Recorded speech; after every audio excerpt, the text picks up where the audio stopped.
What's up, everybody? It's Knuckleball here. We're going to talk about Tarik Skubal today and 3 possible trade destinations for him, along with a surprise team at the end that I guarantee no one's mentioned, nobody's brought up, and most of you are going to think is crazy and off the wall. So to start off, I don't see how the Tigers don't trade Tarik Skubal. A lot of people think it's insane that if they do. If they don't trade him, they know they're not going to re-sign him. There's no way with Boris that they're going to be able to get an extension done. And they're not going to pay the money in the first place. They're not going to pay the 10,600 or the 8,500 or whatever it's going to be. Those are just my guesses, but whatever it's going to be because of what Dylan Cease went for. So now it comes down to you either have to play the season with him and just go for it and let him walk, trade him at the deadline, or trade him now. I don't think you can trade him at the deadline because how are you going to do that if you're in first place? You're never going to get away with that. So it really comes down to you trade him now or you just take your shot at it and you let him walk and you kind of do what the Angels did with Ohtani, even though that they didn't even have a shot during that year, but whatever, that's a different story. But you let him walk and you get nothing. So I think they have to trade him now. So looking at their prospects here, a lot of them are very, let's just say they're infield oriented. Let's put it that way. Their first pitching prospect is number 10. So I think what they're going to want in return is pitching. So the teams that I came up with are going to be able to give them the pitching and then also be a team that's like going for it this year, or at least think they're going for it this year. Because otherwise the fit just isn't going to make any sense when everybody knows it's just going to be 1 year. So the first team that I thought would be the fit, and it's the one that most people are bringing up so far, and that's the Mets. So the Mets, I don't think are going to get rid of McLean. I can't see it. He came up, he pitched really well. They're not parting with that. But I do think they would highly consider giving up Jonah Tong, Brandon Sproat, and then even though he's not a pitcher, they'll throw in like Jet Williams and then maybe throw in somebody else. Maybe like Watson or Winnegar, somebody they still both need time, obviously, but somebody who's a little bit farther down the list. And that might be enough. If you're giving them, which I mean, it's an awful lot for just 1 year. If you're giving them, 3 of your top 5 prospects, plus another pitcher on top of that, that's quite a bit. Now, the Mets, I think, are looking at it from the perspective of, hey, obviously we want to win this year, and they've spent all the money, and they got Soto and yada, yada, yada. But also that would give them the inside track of, hey, let's just re-sign him at the end of the year, or if Boris changes his mind, be able to do it now. My personal thought on this is the Mets aren't going to do this.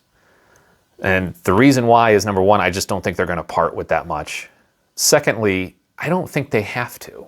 They know that he's going to get to free agency. So if he's going to get to free agency, we're the highest bidders. We're always the highest bidders. We're the Mets. We'll outbid anybody. Why give up all this stuff for 1 extra year when we know we're going to have him in 2027, assuming that there's actually going to be baseball in 2027? So that's why I think my thought process is that this isn't going to happen, even though a lot of people say this is number 1 team and I'm leading with them. I just don't think the Mets are going to go that route because they don't have to.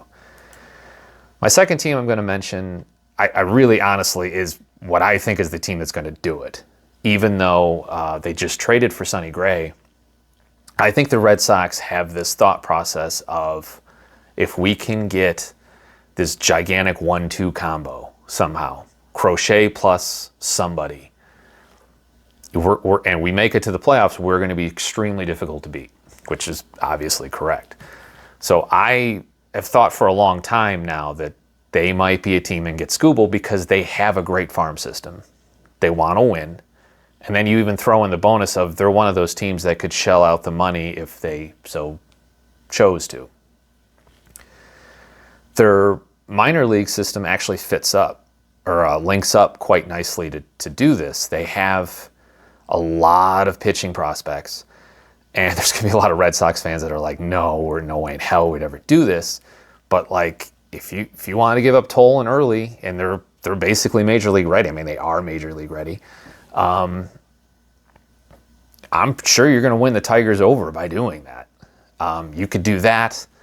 Throw in maybe, throwing in Sandlin would be a lot. But I guarantee you, if you gave up those 3 pitchers, you're going to get Skubal. The problem is you're getting him again for 1 year, and then you have to go and sign the money. But you could do it.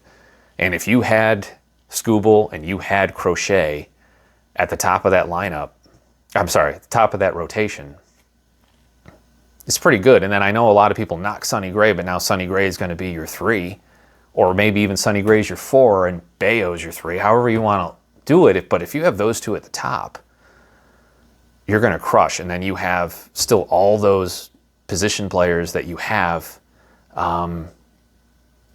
That would be pretty solid. So that's why I always kind of thought them as the front runner. Even with the Sonny Gray thing happening, I still think they're the front runner, honestly, to get Skubal.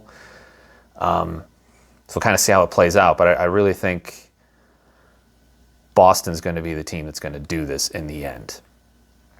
So another potential team that I'm going to mention is the Cubs. And the Cubs are one of those teams that I actually kind of plan to do a lot of these videos with different either trade pieces or free agent pieces that are out there.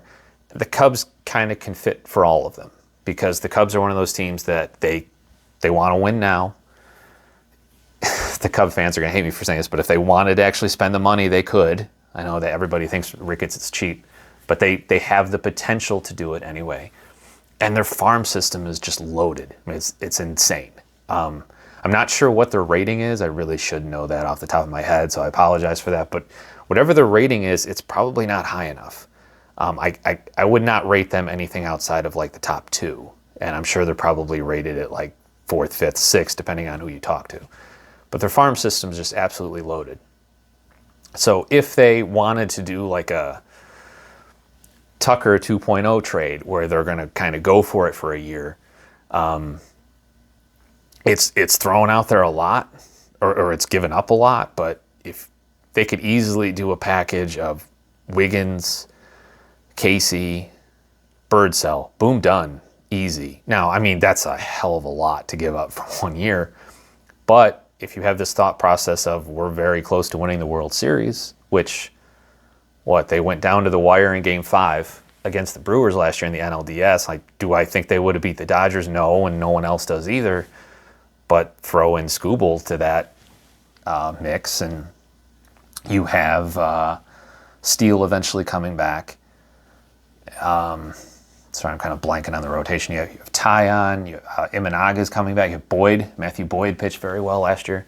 You have plenty of starting pitching in that rotation, and then if they pick up a bullpen piece or 2 in the free agent market, they have a good lineup. At least they did last year. I know a lot of guys kind of performed better than expectations last year, minus Hat maybe, but they have the team that could do it if you added Skubal to it. So it's there. I think they're in the mix for it. I definitely think they're trading for a starting pitcher one way or the other. It's just, do they want to go all out and get Skubal, or are they going to get Joe Ryan? Do they take a no knock on him, but like a kind of a little bit of step down from that to like Pablo Lopez, or do they go to Cabrera? I mean, there's tons of places they could go. Mackenzie Gore. It's just I think they're obviously making a trade. It's just who they pick. But their farm system allows them to have anybody that they want. It just depends on, are they willing to actually give up that much? So my last team here, this is the one that everybody's going to think is psycho. I haven't heard it from anybody else. It's just a crazy thought that I had. And that is that Skubal gets traded to the Milwaukee Brewers. I know all of you are going to be like, what the hell are you talking about? Here's my thought process on this. The Brewers know they're not re-signing Peralta. I just can't see it. The Tigers now know they're not re-signing Skubal. What if you made a trade where those are 2 of the pieces that are going back and forth? The Brewers get Skubal. The Tigers get Freddie Peralta plus a couple prospects. That'll go over in a minute of my guesses of what they would be. The Brewers are doing it because, as good as Peralta is, Skubal's still obviously an upgrade, back-to-back Cy Young Award winner. they get to really take their shot without giving up massive prospect capital. They're giving away a guy that, as good as Peralta is, they know they're not re-signing him, so they can cash him in to get something big. On the flip side of it, the Tigers do it because with Peralta, they can negotiate a contract. He's not a Boris guy. He's one of those group. I think he's like Aces group or something. He's part of some group that does the agent for him. But they don't have to deal with the Boris part. If they were honestly willing to do like a 10-year 375 or 400 for Skubal, which I think they actually are willing to do that, if that's what Skubal would accept, which we know he won't. But if they're willing to go that high, then they can easily say, hey, Freddie, how about this? And pick your thing. Pick your 6-year, 7-year, 8-year, 10-year, whatever. And Peralta's probably, I know the Cease kind of changed things, but like maybe 35 a year, something like that. So, if they wanted to do like a 7.245, it might work. And then they can re-sign Peralta to an extension.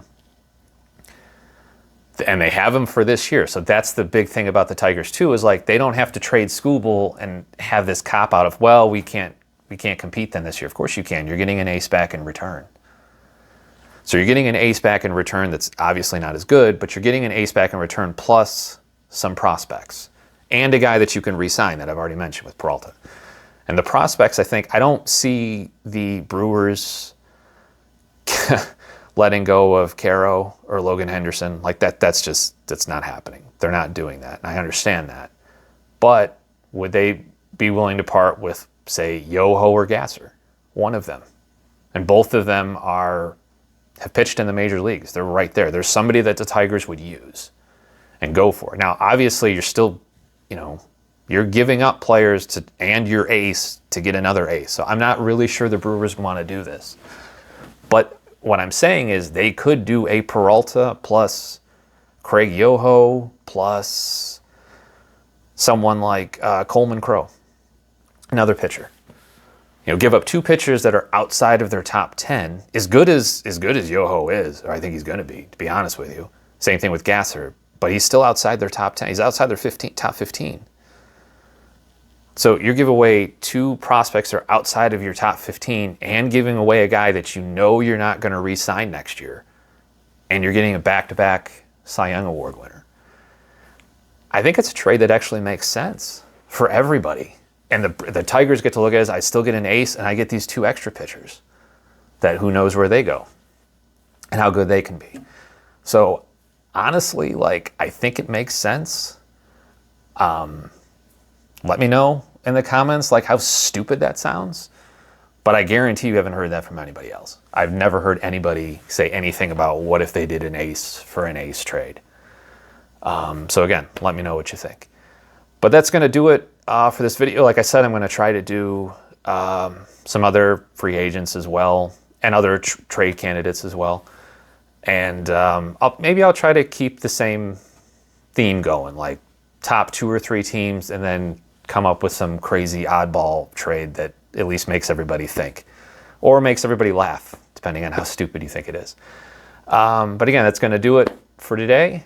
And enjoy the hot stove or simmering stove, however you want to look at it. There's been some deals going on lately. And I'll catch you next time.